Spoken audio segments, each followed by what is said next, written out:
Tom, goalless draw midweek, good clean sheet. Point maybe we would have wanted 3, but how's the reaction been in training this week?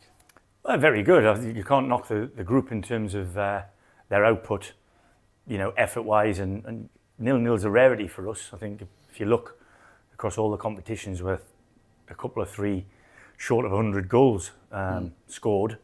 So, like I said, it's rare that we do feature in a 0-0, and I think we've had 2 at home this season, 2 or 3. So, we're looking to get back on the front foot. Every game we've played against Gateshead since I've been here has been a really tight affair. Yeah. They're a good side, and I know they maybe have had 1 or 2 influential players leave. 1 or 2 influential players have not been available to the manager, but I'm sure they'll come with a positive plan. And like I said, they're a team that are very, very easy on the eye. They're a good football side.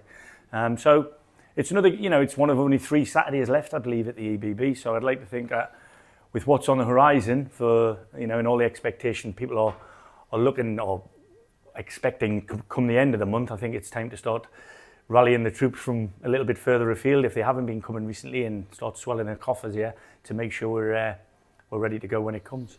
Well, looking at our opponents, they've garnered a bit of a reputation in the league for what their style of play is. So I guess we kind of know what to expect from them, but that doesn't make it any easier, does it, to deal with it? But it is a team that we've done quite well against, as you say, in recent history. Well, they've got a real identity, and you've got to give them credit for that. I'd like to think we have. I think if teams come up against us, there'll be certain areas where they feel like they'll have to work very, very hard to stop us, and there are other areas where they feel like they can exploit. But them areas last season is certainly, as I've just said to you, because the amount of goals we've conceded this season is far less across all competitions than it was at this time last season. We've kept more clean sheets this season than last, and that's not just down to the goalkeeper. Both goalkeepers have played their part in that, the ones who've played, but also, people forget we're a football club, we're not a football team.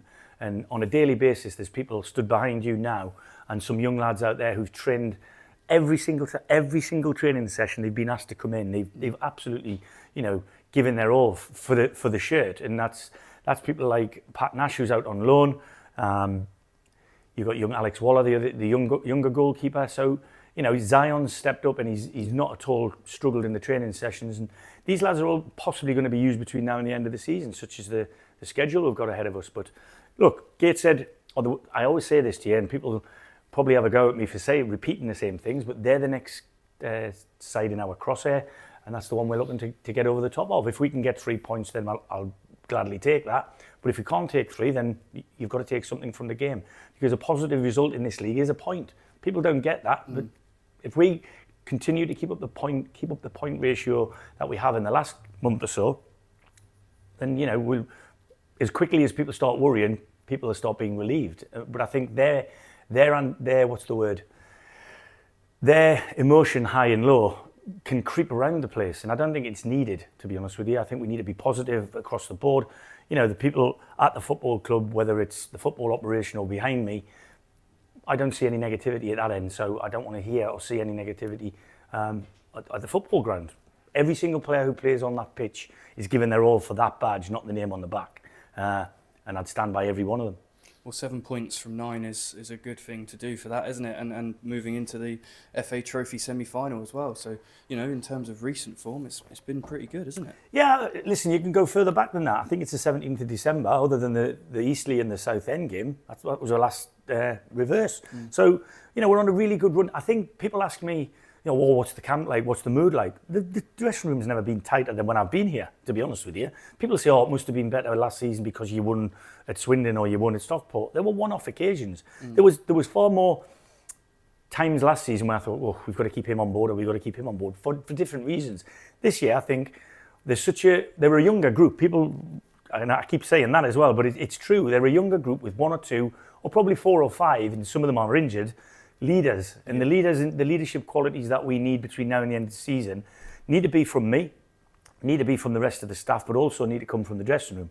And there's certain players in that dressing room that I trust and I believe are really good guides for the younger lads in this squad.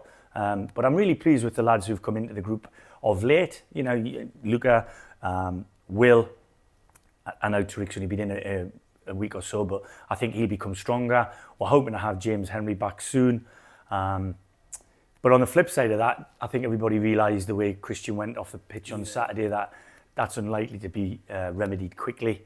And unfortunately the same regarding Ollie Scott, which is a massive blow, because I think them two lads have, again, not always been favourites for the majority of the fans. But I believe that they've given what they can for this club, and on the balance of play, both have been really positive in terms of their output. So, yeah, that's where we are. And as you mentioned earlier, the importance of the squad, it has been that, we're going to see maybe in the defence is going to be a bit tighter on numbers now because, as you say, Mags and Scotty are probably out for long term now. So, it's good to have those characters around to be able to trust, isn't it?